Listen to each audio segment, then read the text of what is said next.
क्षण कर्म चेतन बंधकारु, कर्म के अवसान का कह कर स्वरूप यथार्थ जग का, जो किया उपकार है उसके लिए जिन वाणी माँ को वंदना शत बार है, वंदना शत बार है, वंदना शत बार है।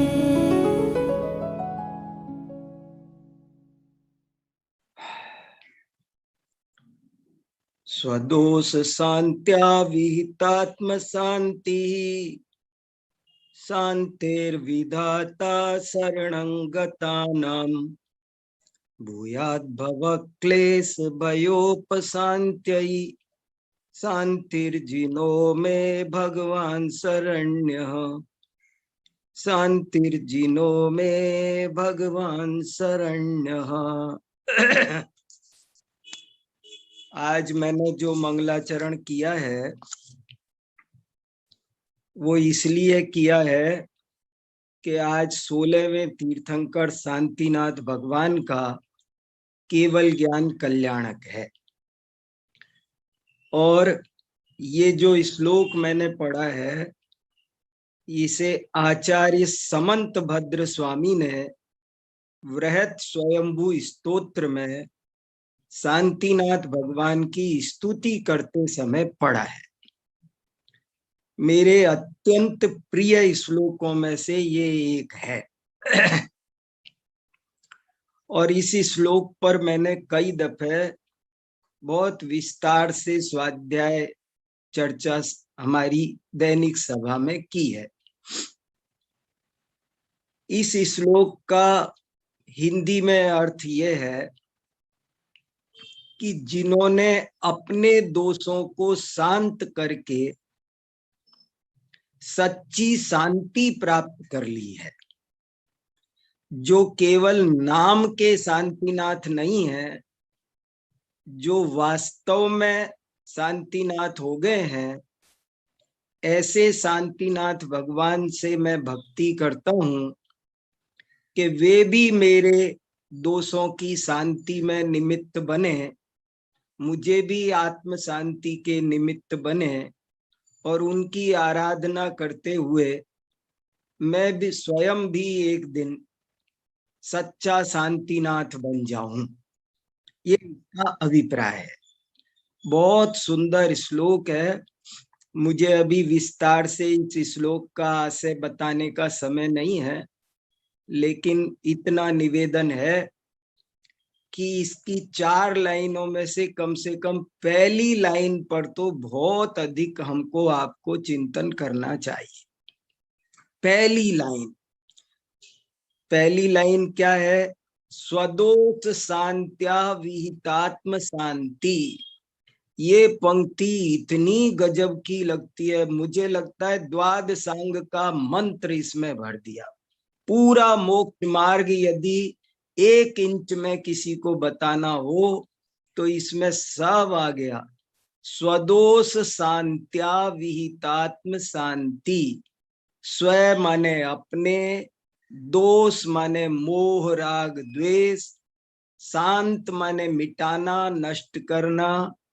अपने दोषों को मिटाकर ही आत्म शांति पाई जा सकती है। विश्व में और कोई मार्ग नहीं है। 6 खंड का वैभव शांतिदायक नहीं लगा और अपने दोष मिटाना शांतिदायक लगा। और यही बात हम आप्तमीमांसा में पढ़ रहे हैं कि 3 लोक का वैभव असार है। आचार्य समंत भद्र को किसी चीज की महिमा नहीं आ रही है। उनका शरीर में इतने अतिशय हैं, उनके पास देवागम नभोयान चामरादि विभूतय माया विश्वपि दृश्यन्ते नातस्त्वमसिनो महान। आपके पास देवता आते हैं, आप आकाश में गमन करते हो, आपका शरीर दिव्य है, पर ये सब चीजें मेरी दृष्टि में बिल्कुल महान नहीं है। मेरी दृष्टि में आप इसलिए महान हैं क्योंकि आप वीतराग हैं, आप सर्वज्ञ हैं, आप निर्दोष हैं। सत्वमेवासि निर्दोषो, जीवन में निर्दोष बनना ही जीवन को सफल बनाना है। निर्दोष अवस्था की प्राप्ति ही सच्चा जीवन है। ये बात हमको, और निर्दोष, दोष माने क्या ये भी समझना। संपूर्ण राग द्वेष का नाम यहाँ दोष है। तो जो सर्व राग द्वेषों से रहित हो आप, इसलिए मेरी दृष्टि में महान हो। कैसे जाना कि मैं सर्व राग द्वेष से रहित हूँ, मैं निर्दोष हूँ? भगवान पूछ रहे हैं कि हे समंत भद्र, तुमने मुझे कैसे पहचाना कि मैं निर्दोष हूँ?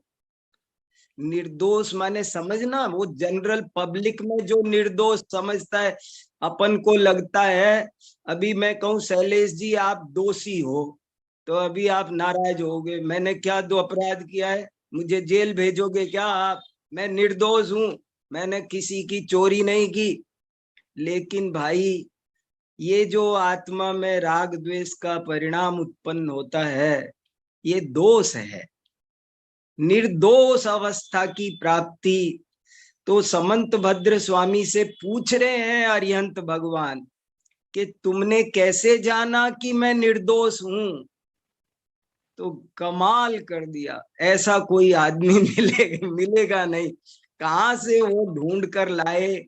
कैसे पहचाना तुमने? निर्दोष अवस्था अमूर्तिक आत्मा की अंतरंग अवस्था है, कोई बाहर सींग नहीं निकलते। कैसे पहचाना जाए कि वे निर्दोष हैं? तो उन्होंने कहा, गजब की बात कही कि मैंने आपकी वाणी से पहचाना कि आप निर्दोष हो। फिर से, मैंने आपकी वाणी से पहचाना कि आप निर्दोष हो, क्योंकि आप सत्यवादी हो, आप युक्ति शास्त्र के अविरोध में बोलने वाले हो। आपके वचन न युक्ति विरुद्ध हैं और न शास्त्र विरुद्ध हैं।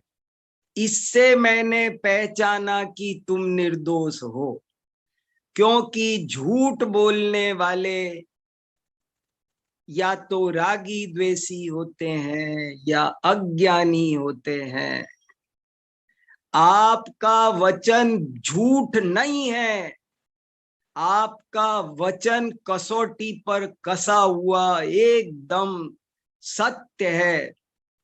आपके स्यादवादमय वचन ये सिद्ध करते हैं कि आप निर्दोष हो, आप वीतराग हो, आप सर्वज्ञ हो। ऐसी बहुत सुंदर आप्त मीमांसा भारतीय साहित्य का शिरोमणि है, चूड़ामणि है।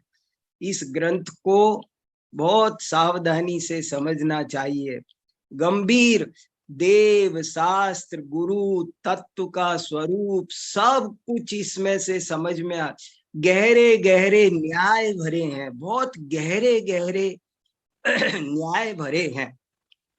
तो ऐसे करके ये बहुत अच्छा ग्रंथ है और हम इसका स्वाध्याय कर रहे हैं, जिसमें हम कल 70 नंबर की कारिका का अध्ययन कर रहे थे, उसको आगे बढ़ाते हैं। कारिका नंबर 70 नंबर की कारिका का स्वाध्याय कर रहे थे। बहुत बढ़िया कारिका है। विरोध एकांत, वो उभय एकांत की कारिका है। और एक गजब की बात कल पढ़ी हमने, मुझे इतना अब तक आनंद आ रहा है उभय एकांतवादी के बारे में क्या लिखा टीकाकार महाराज ने? ये लिखा कि उभय एकांतवादी स्यादवाद के अभेद्य दुर्ग के द्वार पर आ पहुंचा है। अरे उसने दोनों बातें स्वीकार तो की, उसने ये स्वीकार किया कि वस्तु भाव भी है, अभाव भी है, नित्य भी है। उसे वस्तु में दोनों धर्म दिखाई देने लगे। जय हो, धन्य हो, तुम आ गए हो दरवाजे पर, बंधनवार टंगी हुई है, तोरण टंगी हुई है, वेलकम का साइन बोर्ड है, आ जाओ उभय एकांतवादी, आ जाओ। देखो, स्वागत है तुम्हारा स्यादवाद के दुर्ग में। तुम स्यादवाद के द्वार पर आए हो, बैठो, अब तुम्हारा स्वागत है। प्रवेश द्वार खोलो, इसमें प्रवेश करो। कैसे करे, कैसे करे? एक जरा देखो, ऐसा क्यों कहा कि वो दरवाजे पर आया है? ध्यान देना, एक इंपॉर्टेंट बात बोल रहा हूं। ऐसे क्यों कहा कि तुम स्यादवाद के किले पर, स्यादवाद के दुर्ग के द्वार पर आ पहुंचे हो, तुम्हारा स्वागत है? क्यों कहा? ऐसी बात भाव एकांतवादी से क्यों नहीं कही? अभाव एकांतवादी से क्यों नहीं कही? उभय एकांतवादी से क्यों कही? इसलिए कही, हाँ, इसलिए कही कि उसने दोनों धर्मों को स्वीकार तो किया ना। अब एक जरा सा करेक्शन करना है, जरा सा। वो जिन दोनों धर्मों को वो निरपेक्ष मान रहा है, बस उन्हें सापेक्ष मानना है, बस प्रवेश हो जाएगा। स्यादवाद के दुर्ग में प्रवेश होते देर नहीं लगेगी। अब चुटकियों का काम है, जरा सा काम है। वो द्वार पर आया है, द्वार पर। अब वो वेलकम का साइन बोर्ड देख रहा है, सुंदर सुंदर बंधनवार लगी हुई है। अब उसे प्रवेश करना है। कैसे? जरा सी कमी है। वो जो दो धर्मों को निरपेक्ष मान रहा है, उसे आज से सापेक्ष मानना है। अब उसे ये समझना है कि इस अपेक्षा भाव है, इस अपेक्षा अभाव। अभी क्या कर रखा है उसने घोटाला? उसने निरपेक्ष मान रखा है। उसको होश नहीं है, बेहोशी में बोल रहा है। अभी वो जो बोल रहा है उस हिसाब से तो भाव भी अभाव हो जाएगा, अभाव भी भाव हो जाएगा, भाव में अभाव घुस जाएगा, अभाव में भाव घुस जाएगा, दोनों का एक ही अर्थ हो जाएगा। यदि सर्वथा उभय एकांत हो तो भाव और अभाव में कोई अंतर नहीं बचेगा, कोई अर्थ भेद नहीं बचेगा। भाव और अभाव दोनों का एक ही अर्थ हो जाएगा यदि उभय एकांत होता हो तो। इसलिए अभी जो ये बेहोशी में उभय एकांत बोल रहा है, वो उसे यदि वो स्यात् पद लगा दे, यदि वो सापेक्ष कर दे, तो उसका प्रवेश स्यादवाद के भव्य भवन में, भव्य प्रासाद में, भव्य दुर्ग में उसका प्रवेश हो सकता है। जिन शासन में, युक्त अनुशासन में, सत्य शासन में उसका प्रवेश हो सकता है। इतनी सुंदर चर्चा इसमें आई। कहा भैया सापेक्ष स्वीकार करो, निरपेक्ष मत स्वीकार करो। निरपेक्ष मानना वही सबसे बड़ी गलती है, और सापेक्ष मानते ही सारी बात। सत्य और असत्य में इतना ही अंतर है। निरपेक्ष माना जाए तो असत्य होता है, और सापेक्ष माना जाए तो सत्य होता है। क्या गजब की बात है। एक पक्ष मत मानो, निरपेक्ष मत मानो भाई।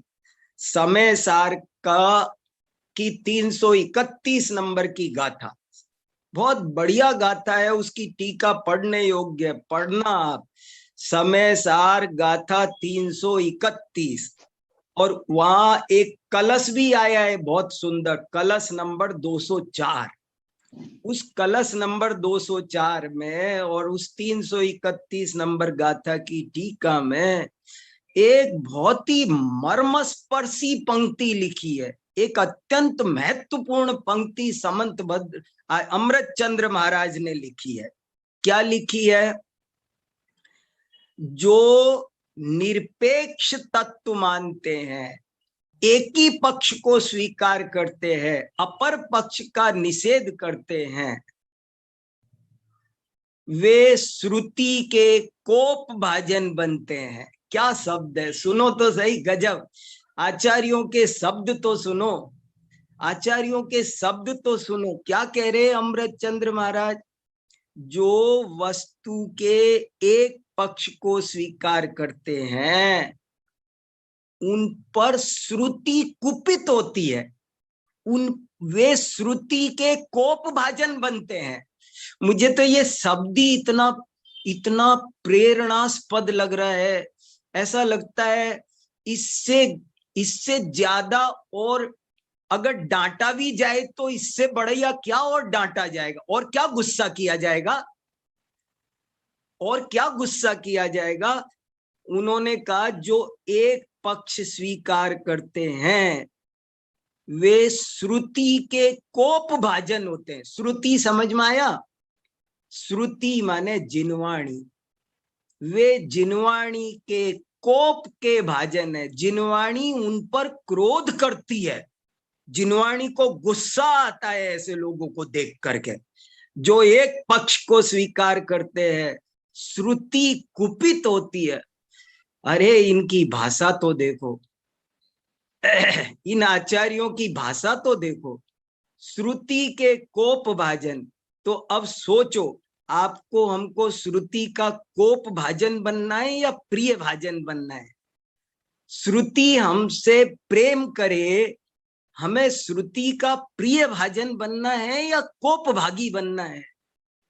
अगर एकांतवादी बनेंगे तो समझ लेना श्रुति हम पर कोप करेगी। इसलिए इन सब बातों को बहुत सावधानी, सापेक्ष समझो और स्यादवाद के दुर्ग में प्रवेश करके सुरक्षित हो जाओ, फिर कोई आक्रमण आप पर नहीं होगा। इस तरह ये उभय एकांत की बहुत सुंदर चर्चा थी। अब एक और खास बात टीका में आई है जिसे 2 मिनट में बताता हूं, विस्तार नहीं करता हूं क्योंकि सब लोग विद्वान सुन रहे हैं, थोड़े में पकड़ लेंगे। एक और मर्म की, बहुत मर्म की बात बता रहा हूं। टीका में आई है जरासी, वहां भी ज्यादा नहीं खोला लेकिन मैं पढ़ा तो बहुत आनंद आ गया। उन्होंने कहा उभय एकांत के प्रसंग में उन्होंने एक अनुभववाद की भी चर्चा की है, उसका भी निराकरण किया है। फिर से क्या कहा? उभयवादियों की तरह लोक में अनुभववादी भी पाए जाते हैं और यहां उनका भी निराकरण समझ लेना। यहां खंडन किया है उभयवादियों का, लेकिन टीका में एक बात लिख दी, एक जरा सी एक लाइन लिख दी कि यहां उभयवादियों का निराकरण किया गया, इस पर से अनुभववादियों का भी निराकरण समझ लेना। ये अनुभववादी भी होते हैं, इसका मतलब लोक में उभयवादी भी होते हैं और कोई अनुभववादी भी होते हैं। अनुभववादी माने जो कहते हैं कि तत्व न भाव रूप है न अभाव रूप है, वे क्या हुए? अनुभववादी। देखो 4 मत हो गए, एक कह रहा है वस्तु भाव रूप है, एक भाववादी, एक अभाववादी, एक उभयवादी, एक अनुभववादी और अवाच्यवादी। भाव अनुभववाद भी एक वाद है गजब का, कि वो कहता है वस्तु न भाव रूप है न अभाव रूप है, जात्यंतर है। अरे भाई साहब, जब भाव रूप भी नहीं और अभाव रूप भी नहीं तो उसका स्वरूप नहीं बनता कुछ भी। लेकिन एक मत है जिसकी भी हमारे आचार्य किसी भी मत को हल्के से नहीं लेते, उस पर शांति से विचार करते हैं और युक्ति पुरस्सर जैसी स्थिति हो उसे कस कर दूध का दूध पानी का पानी कर देते हैं। जैसे कोई अपना सोना लेकर सर्राफ की दुकान पे जाए तो वो कसौटी पे कस के बता देता है, भाई साहब ये रहा आपका माल, ये देख लो, ये इतनी खोट है, इतना खरा है। खरे खोटे की जैसे बराबर पहचान, ऐसे हमारे आचार्यों ने ये बहुत बड़ा काम किया है कि उन्होंने सब पर शांति से बिना किसी आग्रह के अनाग्रह भाव से इनको पढ़ा, सुना, समझा और उनकी समीक्षा की। तो इस तरह हमने 70वीं कारिका में उभय एकांत का निराकरण किया और हमेशा की तरह उभय एकांत के बाद में चौथे नंबर पर अवाच्य एकांत का भी निराकरण किया। अब लगा दो संदेश जी, कारिका नंबर 70। बहुत बढ़िया बढ़िया बातें हैं। अब कारिका पढ़ते हैं, देखो। हाँ, विरोधानो भयैकात्म्यम स्याद्वाद न्याय विद्विषाम। गीत है, ये संगीत है, इनको जीवन का गीत बनाओ, संगीत बनाओ। ये इससे बड़ी संपदा, इससे बड़ी संपत्ति कोई नहीं लोक में। इन पर ध्यान दो, ये असली जैन दर्शन है, असली जैन दर्शन जो अन्यत्र नहीं मिलता। जैन दर्शन की जो असली पहचान है वो माल आप पढ़ रहे हैं, वो देख रहे हैं। विरोधात्नो भयैकात्म्यम स्याद्वाद न्याय विद्विषाम अवाच्यतैकान्तेप्युक्तिर्नावाच्यम इति युज्यते। विरोधात, विरोध होने के कारण, न मन नहीं है, उभयैकात्म्य, दोनों चीजें एक स्वरूपी नहीं है। एकात्म नहीं, तादात भाव का और अभाव का एक स्वरूप नहीं है, जो स्याद्वाद न्याय के विद्वेषी जैसा कि मानते हैं वैसा है नहीं। इसलिए विरोध एकांत, इसलिए उभय एकांत भी गलत है। और अवाच्य एकांते, और यदि अवाच्य एकांत को स्वीकार करें, अवाच्य एकांते भी, अवाच्य एकांत को स्वीकार करने पर भी उक्तिर्न अवाच्यम, उक्ति माने कथन, अवाच्यम न, तो अवाच्य नाम से भी उसका कथन नहीं किया जा सकता। यदि वस्तु सर्वथा अवाच्य है तो वो अवाच्य है ऐसा भी नहीं कह सकते। यदि, बहुत ध्यान देने लायक है, यदि वस्तु सर्वथा अवाच्य है तो फिर उसे अवाच्य शब्द से भी बोलना संभव नहीं है, युक्त नहीं है। इसलिए अवाच्य एकांत को भी स्वीकार नहीं किया जा सकता। बहुत ही सरस टंकोत्कीर्ण वाक्य है, एक एक कॉमा फुल स्टॉप बहुत सोचने समझने योग्य है। ये नपा तुला एक एक मात्रा का बड़ा फर्क है भैया, बहुत सावधानी से पढ़ने समझने योग्य ग्रंथ है। बहुत बातें हैं पर अभी आगे बढ़ते हैं। कारिका नंबर 71। द्रव्य पर्यायोरैक्यम तयोरव्यतिरेकतः परिणाम विशेषाच्च शक्तिमत शक्ति भावतः। दो कारिकाओं का ये लॉट है, पेयर है। दोनों कारिकाएं एक साथ आई है सब जगह, टीकाओं में भी, तो ये युगल है, इसलिए इन दोनों को एक साथ पढ़ना चाहिए। संज्ञा संख्या विशेषाच्च स्वलक्षण विशेषतः प्रयोजनादि भेदाच्च तन्नानात्वं न सर्वथा। लेकिन ये दो कारिकाएं बहुत महत्वपूर्ण है। हाँ, युग्मम सही है, वेरी गुड। ये युग्म है ये इन दोनों कारिकाओं में, लेकिन बहुत बहुत बहुत बहुत गहरे भाव भरे हैं। बहुत गहरा मंथन करना जरूरी है, सागर में गोते लगाना जरूरी है। ऐसी सुंदर द्रव्य गुण पर्याय की क्या व्यवस्था है, वस्तु का स्वरूप कैसा होता है, दो कारिकाएं ये बहुत गंभीरता से पढ़ने समझने योग्य है। देखो क्या कहते हैं, अर्थ करते, पहले इनका सरल अर्थ समझते हैं, बाद में व्याख्या करेंगे।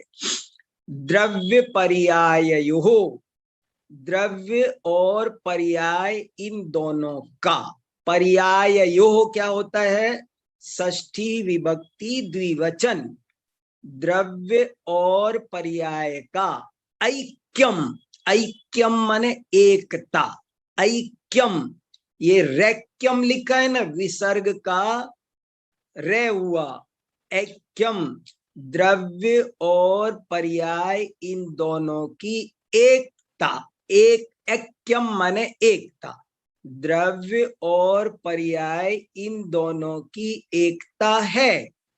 तयोः, क्योंकि वे दोनों, तयोः माने उन दोनों का, वही षष्ठी विभक्ति द्विवचन, क्योंकि उन दोनों में अव्यतिरेकतः, क्योंकि उन दोनों में अव्यतिरेकपना है, उनको न्यारा न्यारा नहीं किया जा सकता।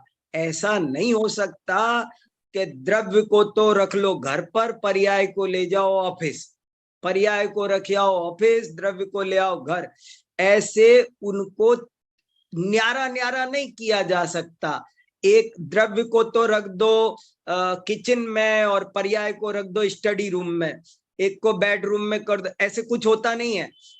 ये न्यारे न्यारे नहीं हो सकते। व्यतिरेक, व्यतिरेक माने अलगाव, न्यारापन, पृथक, व्यतिरेक माने पृथक, क्योंकि उनको पृथक पृथक नहीं किया जा सकता। द्रव्य और पर्याय, देखो बात क्या चल रही थी कि द्रव्य पर्याय, यहाँ देखो एक बहुत अच्छी बात समझना, देखो एक लाइन में टीका में से पढ़ के सुनाता हूँ, बहुत अच्छी लाइन है, बहुत बढ़िया लाइन है, मैं टीका में से पढ़ रहा हूँ, बहुत जरूरी है वो।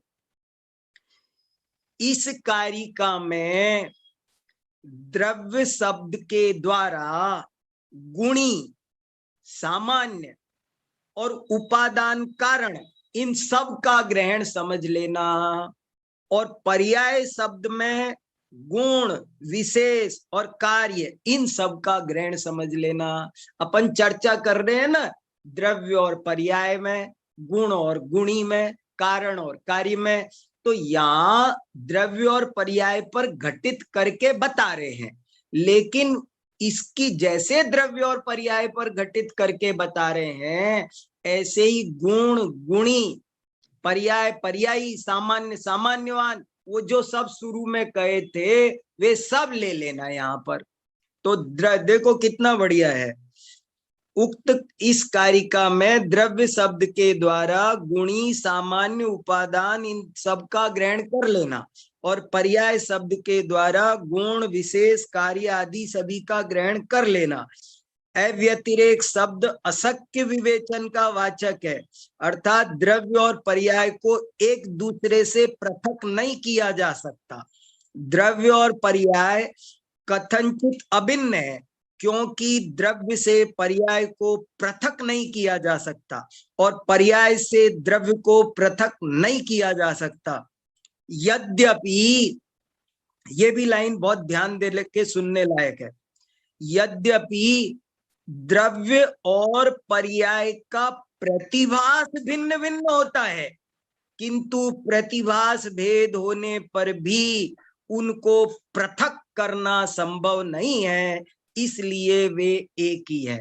वो वैशेषिक ने यही तर्क दिया था कि द्रव्य, पर्याय, गुण, गुणी, सामान्य ये सब अलग अलग हैं, क्योंकि प्रतिभास भेद है, सबका भिन्न भिन्न प्रतिभास होता है, इसलिए भिन्न भिन्न है। वही बात यहाँ कह रहे गजब की कि भले प्रतिभास भेद है, प्रतिभास भेद है तो तू इनको अलग करके बता। तू द्रव्य को बिठा के ले जा गाड़ी में, पर्याय को घर छोड़, ऐसे हो सकता है?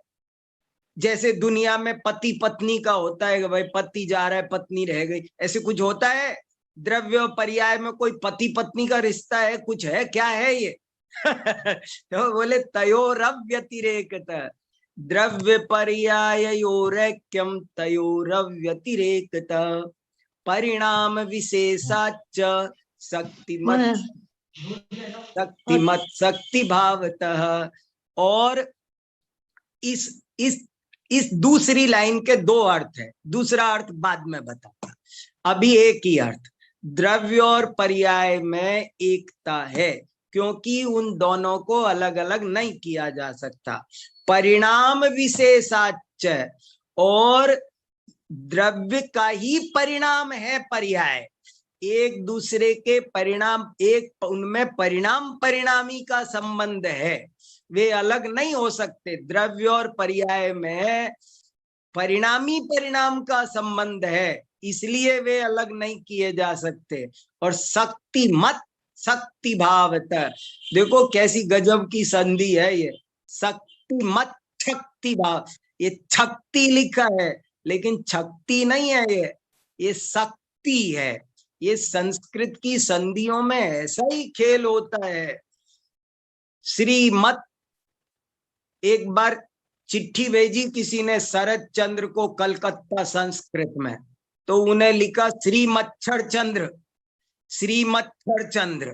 तो बोले ये क्या लिखा श्रीमच्छर चंद्र, लेकिन उस वहां लिखने वाले ने लिखा था श्रीमत शरद चंद्र।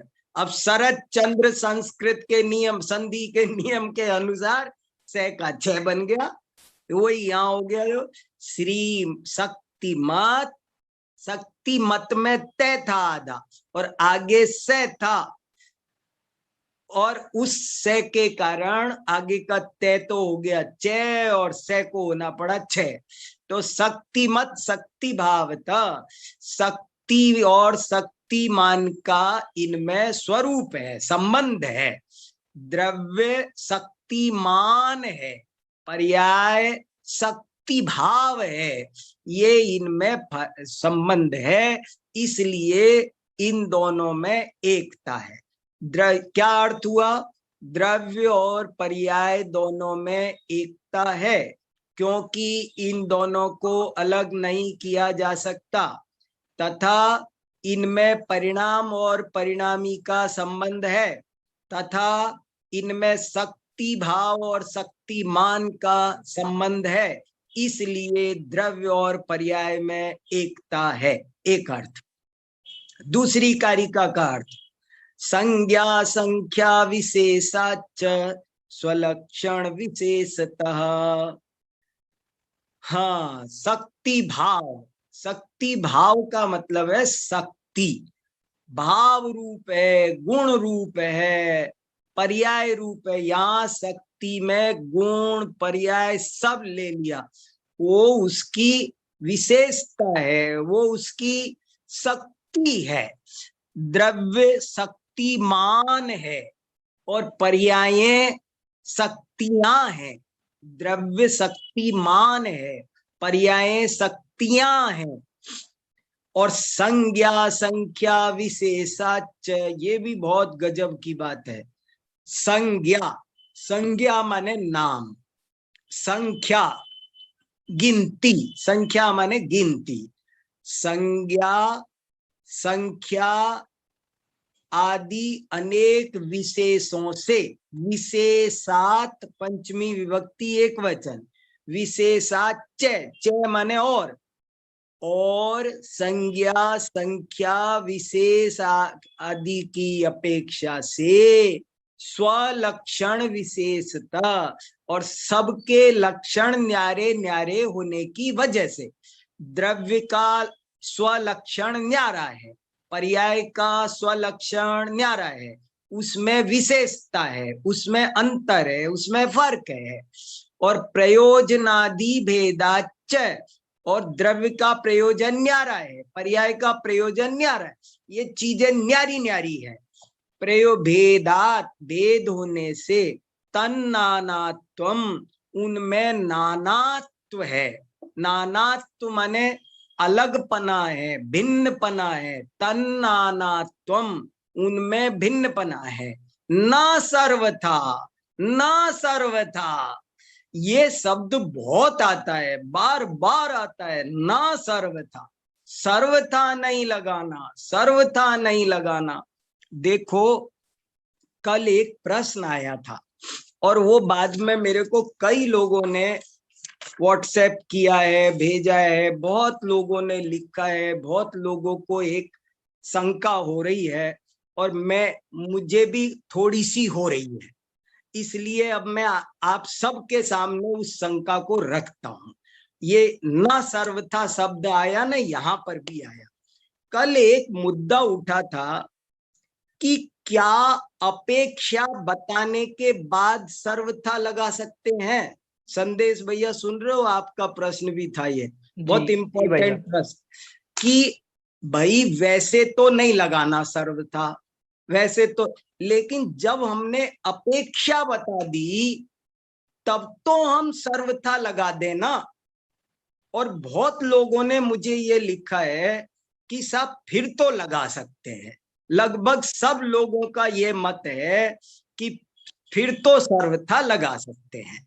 जैसे मैं, ऑफिस की अपेक्षा मेरी नास्ती है इस समय और घर की अपेक्षा मेरी अस्ती है।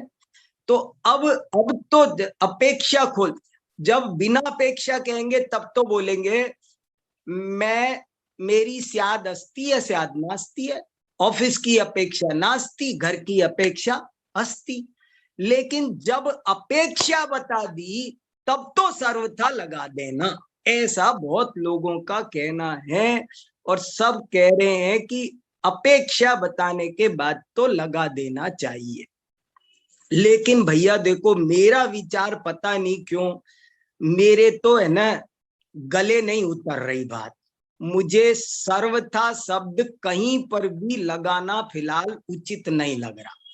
मैं, आचार्यों ने ऐसी स्थिति में एवकार के प्रयोग की आज्ञा तो दी है। उन्होंने कहा कि आप ऐसा तो कह सकते हो कि मैं कोई वस्तु सदैव सर्वम को नेच्छेद स्वरूपादि चतुष्टयात्, के प्रत्येक वस्तु, जैसे वस्तु, और दूसरा वाक्य ले, वस्तु द्रव्य अपेक्षा नित्य है।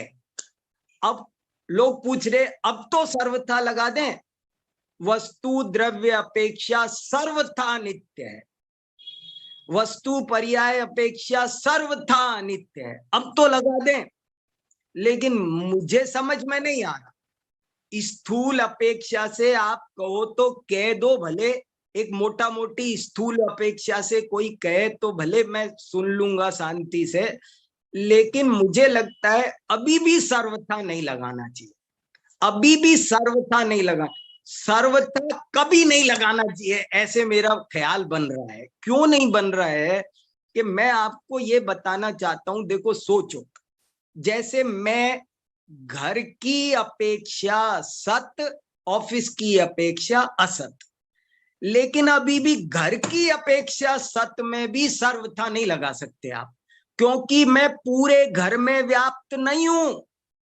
मैं केवल यहां मेरे स्टडी रूम में बैठा हूं अभी, तो मैं स्टडी रूम की अपेक्षा सत हूं, पूरे घर की अपेक्षा सत नहीं हूं। बाकी के 4 कमरों का क्या होगा?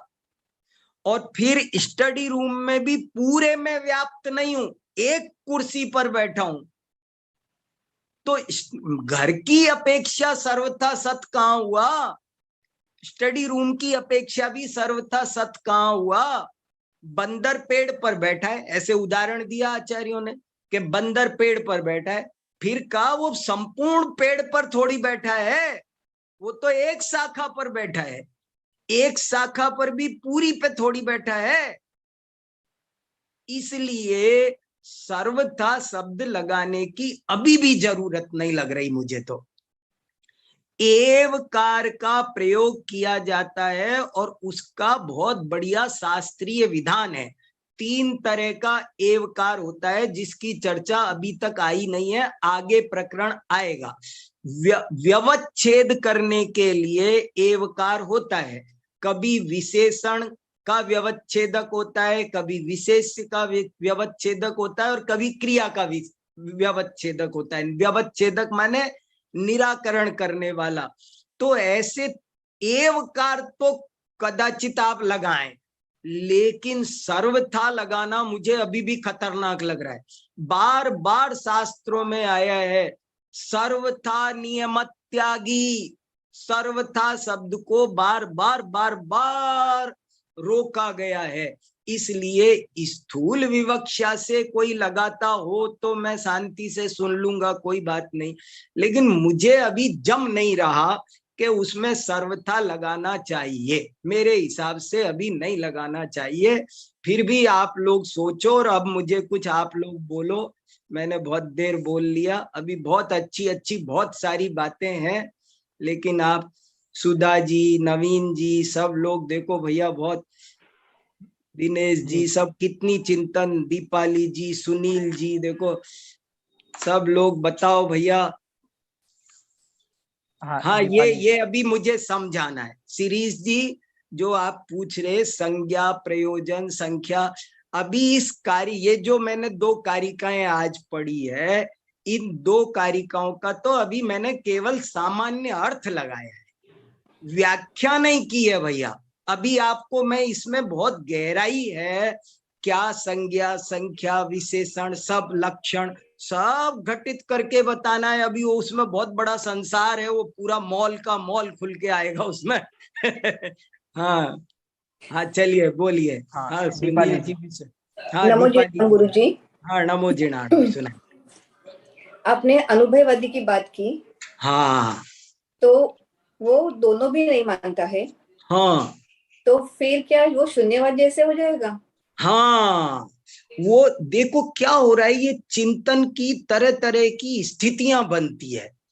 चिंतन, दार्शनिक जब नाना तरह से चिंतन करते हैं तो उन्हें एक एक एक चीज क्लिक करती है।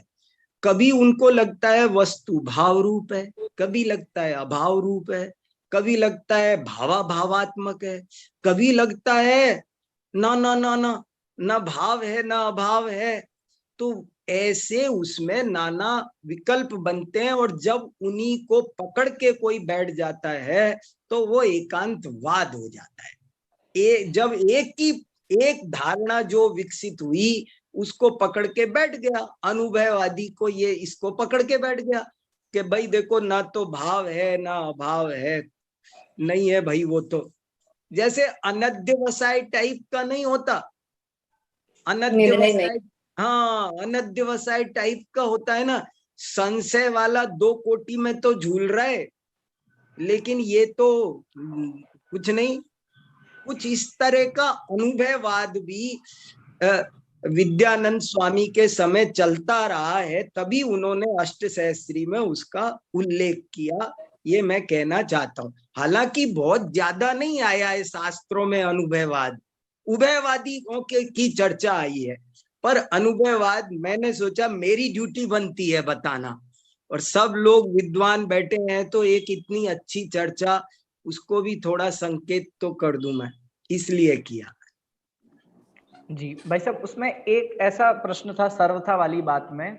हाँ, कोई एक स्यादवादी वक्ता हाँ, सम्यक अभिप्राय से, हाँ, एक नए से ही कोई सर्वथा लगा के बात करे तो भी उसको गलत कहेंगे। हाँ, देखो इस पर मैं भाई अभी थोड़ा और विचार कर रहा हूँ, मैंने आपको कह दिया, लेकिन मुझे ऐसा लगता है अभी भी कि सर्वथा शब्द का मतलब क्या था। कल आपको मैंने था शब्द का मीनिंग बताया था। प्रकार वचने थल, संस्कृत का सूत्र है, प्रकार वचने थल। प्रकार के अर्थ में थल प्रत्यय होता है। यथा, तथा, सर्वथा ये शब्द बनते हैं। जिस प्रकार यथा, उस प्रकार तथा। सर्वथा माने सर्व प्रकार। आप फिर भी सर्व प्रकार नहीं कह सकते, वस्तु इतनी अनंत धर्मात्मक है। आप कहोगे सम्मेद शिखर दिल्ली की अपेक्षा सर्वथा दूर है। अच्छा लगेगा? बताओ। अब तो अपेक्षा लगा दी। देखो सुनो, सम्मेद शिखर स्यात दूर है, स्यात पास है, लेकिन अब मैं अपेक्षा लगा रहा हूं, दिल्ली की अपेक्षा सम्मेद शिखर सर्वथा दूर है। अब अच्छा लग रहा है आपको वाक्य? बताओ, सही लग रहा है आपको ये वाक्य कि हमने अपेक्षा खोल दी ना, दिल्ली की अपेक्षा सम्मेद शिखर सर्वथा दूर है। अब चलेगा? मुझे तो नहीं चल रहा, आप लोग सोचो चल रहा है क्या? जब ये बात, इसमें एक बात और थी कि अभी जैसे शिरीष जी ने भी कहा कि सर्वथा और ही, ये दोनों भी समान अर्थक ही भाषित होते हैं, कई बार ही नहीं लगाते है, हैं। नहीं है, नहीं है, नहीं है, नहीं है, नहीं है। अभी ही की चर्चा आएगी, यही एक खास बात है। ही शब्द को आचार्यों ने एवकार बोला है, एवकार। वे संस्कृत में शास्त्र लिखते हैं ना, जी। तो जिसको हम हिंदी में ही बोल रहे हैं, उसको शास्त्रों में एवकार के प्रयोग की विधि, एवकार पर 1 घंटे चर्चा करूंगा एक दिन। एवकार के प्रयोग की क्या विधि है, एवकार क्यों प्रयोग किया जाता? एवकार किसी चीज का व्यवच्छेद करने के लिए किया जाता है, केवल। एवकार अर्जुन एव धनुर्धर, अर्जुन ही धनुर्धर है, मतलब दुर्योधन नहीं है। वहां विशेष का व्यवच्छेदक बन रहा है। अर्जुन धनुर्धरा एव, मतलब अर्जुन वहां विशेषण का व्यवच्छेदक है। वो अर्जुन धनुर्धर ही है, गदाधर नहीं है। भीम होगा गदाधर, अर्जुन नहीं है गदाधर। तो वहां अर्जुन ही धनुर्धर है, अर्जुन धनुर्धर ही है, और अर्जुन धनुर्धर है ही, ये नास्ति का निषेध है। तो कभी विशेषण का व्यवच्छेदक होता है, कभी विशेष्य का होता है, और कभी क्रिया का होता है, कभी एव का। एवकार का अर्थ सर्वथा नहीं है। और फिर भी मैं ये कह रहा हूं, देखो ये भाषा है टूटी फूटी, सब लोग, मैं बार बार कह रहा हूं, भाषाएं दुर्बल रहती, भाषा बहुत दुर्बल होती है। और इस अपेक्षा से क्वचित कदाचित कोई ज्ञानी व्यक्ता सर्वथा शब्द का प्रयोग कर दे, तो हम लोगों को हुआ नहीं बनाना है। अपेक्षा बताकर सर्वथा शब्द बोल दिया तो ठीक है, ठीक है, उसको उस वे में ले लेना है, समझ। लेकिन मुझे बार बार जगह जगह शास्त्रों में सर्वथा नियम त्यागी, न सर्वथा, न सर्वथा, न सर्वथा, सर्वथा है वो विष है, सर्वथा है वो शस्त्र है, सर्वथा है वो स्वपर घातक है। मैं डर गया हूं बहुत जोर से सर्वथा शब्द से इसलिए मैं नहीं बोल पा रहा हूं। हाँ, और कोई भी? हाँ हाँ, बहुत बढ़िया कहा सुधा नवीन जी ने। भाई ऐसे सर्वथा देखो ना, सम्मेद शिखर दिल्ली की अपेक्षा सर्वथा दूर है। अब दिल्ली की अपेक्षा बता दिया, तब भी सर्वथा नहीं लगा पा रहे आप। बढ़िया नहीं बन रहा है। जी भाई साहब। सोचो सोचो सब लोग, सुनील जी से भी पूछो क्या बताते हैं भैया, देखो कुछ। फिर तो भाई साहब हम सर्वथा के भी सर्वथा विरोधी हो जाएंगे। तो कहाँ हुए? हमने कहा ना, कोई बोल दे ज्ञानी वक्ता तो मान लेना चुपचाप। जी, हमने कहा ना, कोई हाँ। ज्ञानी वक्ता बोल दे ना, जब बोल दे सर्वथा तब भी स्यात समझ लेना। भाई वहां साहब एक बहुत बढ़िया बात आई है।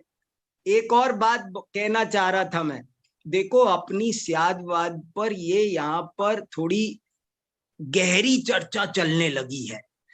तो जो लोग कोई अगर कोई ऐसे हो जो एकदम नए जुड़े लोग हैं, उनसे मेरा निवेदन है कि वे लोग पहले कहीं स्यादवाद पर थोड़ा सा पढ़ लें, समझ लें। वो कोई स्यादवाद पर 2-4 निबंध पढ़ लें, नहीं हो ना तो जैनेन्द्र सिद्धांत कोश, उसमें स्यादवाद पर बहुत अच्छा मैटर है। वो जरा सा पढ़ लो तो थोड़ा स्यादवाद की बेसिक कंसेप्ट क्लियर हो जाएगी, तब जाके हम जो ये गहराई में जा रहे हैं ना वो और अच्छा समझ में आ जाएगा। हम सर्वथा के भी सर्वथा विरोधी नहीं है हम नहीं, हम मान रहे हैं ना, कोई कह देगा तो कोई बात नहीं, हम तो मान लेंगे, ठीक है भैया। भाई साहब, इस स्यादवाद में अभिप्राय मुख्य रहता है कि वादिता मुख्य रहती है, भाषा हाँ मुख्य देखो रहती है? वैभव जी बहुत बढ़िया, 1 मिनट संदेश, ये वैभव जी ने एक अच्छा कहा कि अब संवेद शिखर दिल्ली से दूर है। अब इसमें भी अभी और बहुत सारी विवक्षाएं हैं, ट्रेन की अपेक्षा या प्लेन की अपेक्षा। सुनना गजब की बात, बहुत बढ़िया बात आई, धन्यवाद वैभव जी। नए नए आयाम उभार रहे हैं आप लोग, समझ में आया। संवेद शिखर दिल्ली की अपेक्षा सर्वथा दूर है, ऐसा कहेंगे तो वो ट्रेन की अपेक्षा, प्लेन की अपेक्षा, पैदल की अपेक्षा, कार, गूगल मैप से पूछो तो पैदल का अलग रास्ता बताता है वो सबका अलग अलग बताता है ना, तो वो सब है। हाँ अब बोलो संदेश भैया, बोलो। हाँ, मैं ये कह रहा था कि इस स्यादवाद व्यवस्था में अभिप्राय की मुख्यता है कि वादिता की, भाषा की मुख्यता है? नहीं, यहाँ तो वाद की मुख्यता है, मान्यता की मुख्यता है।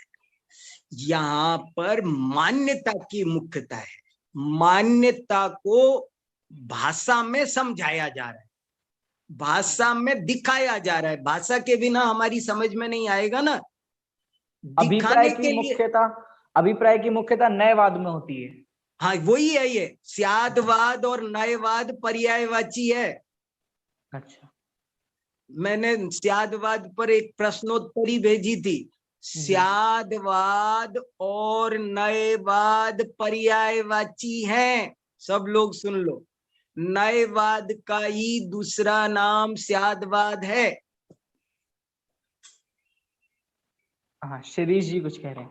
हाँ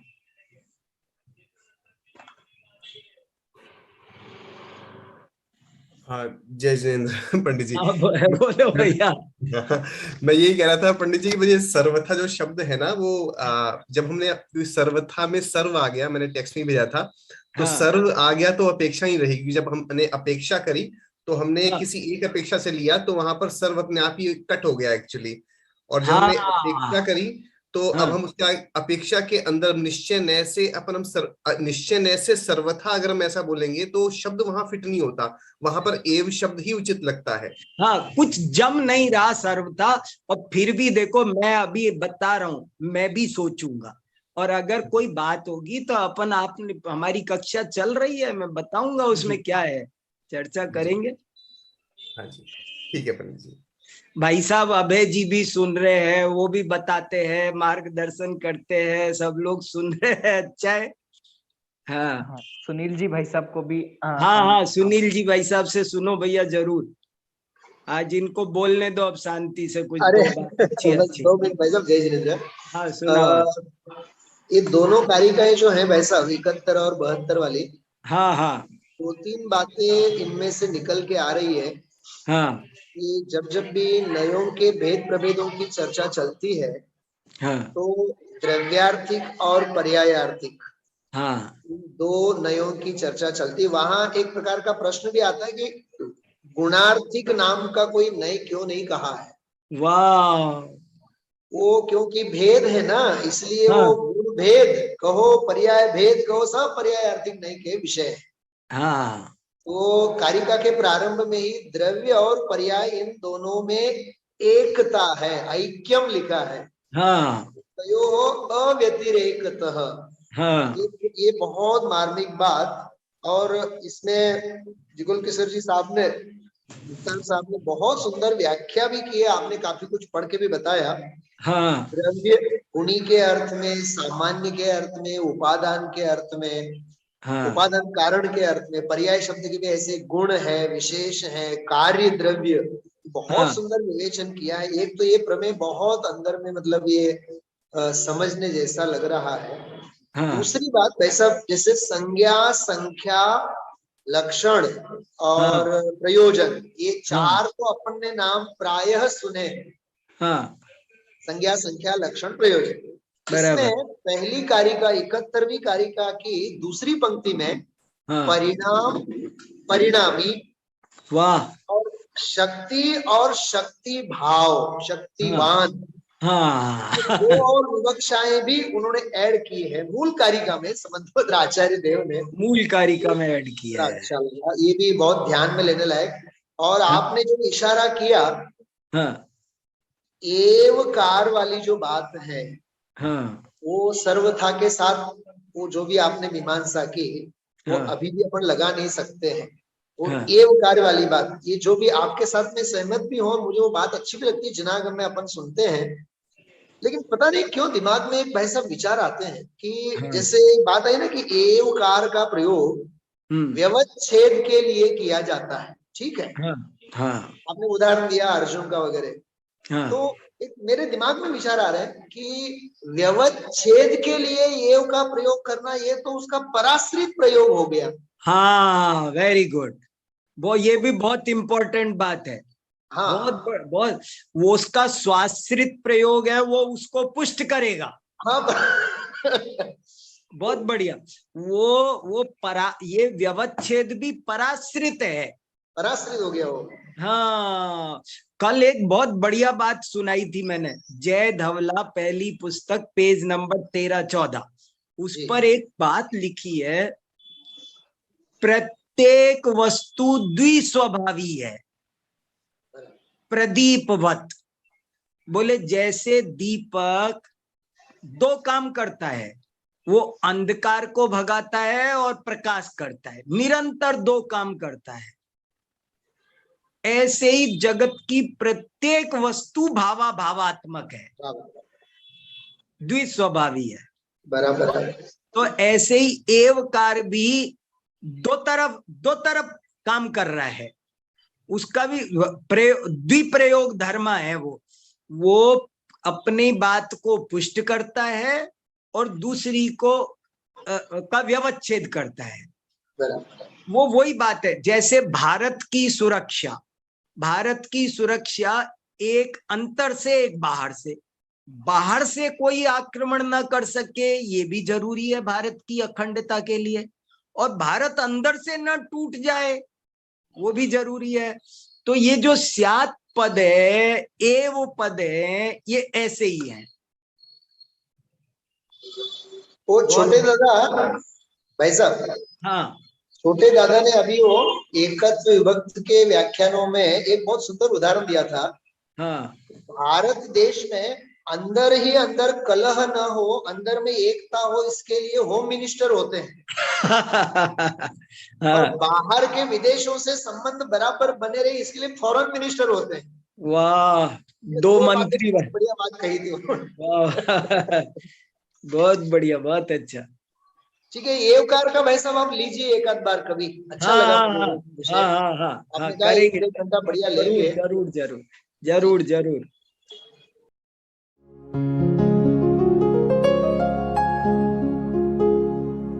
निज निधि निज में बताए, यह अनंत उपकार है उसके लिए, जिन वाणी माँ को वंदना शत बार है, वंदना शत बार है, वंदना शत बार है।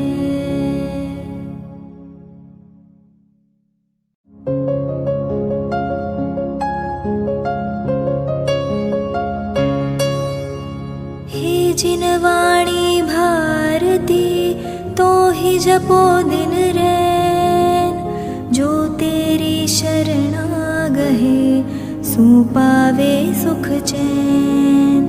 जा वाणी के ज्ञान ते, सूझे लोकालोक, सो वाणी मस्तक नवो, सदा देत हो ढोक, सदा देत हो ढोक।